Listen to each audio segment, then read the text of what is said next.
మీరు డబ్బు సంపాదించలేదని ఎప్పుడైనా బాధపడ్డారా? చూడు బాబు, ఈ ప్రపంచంలో రెండు విషాదాలున్నాయి. ఒకటి డబ్బు లేకపోవడం, రెండు డబ్బు ఉండడం. డబ్బు ఉన్నా లేకపోయినా మనిషికి బాధ కామన్. అతను చెప్పిన దాంట్లో తప్పే ఉందన్న.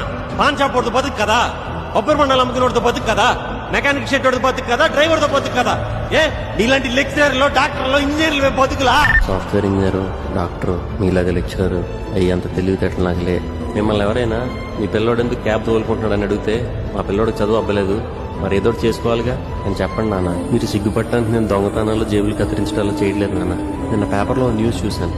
ఈ పిల్లలు ఎలా ఉండాలని ఆశిస్తున్నారని పేరెంట్స్ని క్వశ్చన్ అడిగితే 78% మంది కెనడాలో, 70% మంది యూకేలో ఆనందంగా ఉండాలని అన్నారంట. లైఫ్లో సెటిల్ అవ్వాలి, డబ్బు బాగా సంపాదించాలి మాత్రం మన దేశంలో పేరెంట్స్ అన్నారంట. అసలు మీరంతా సంపాదనలో ఆనందం చూస్తున్నారు కానీ డబ్బు సంపాదనకి ఆనందానికి సంబంధం ఏడదు నాన్న.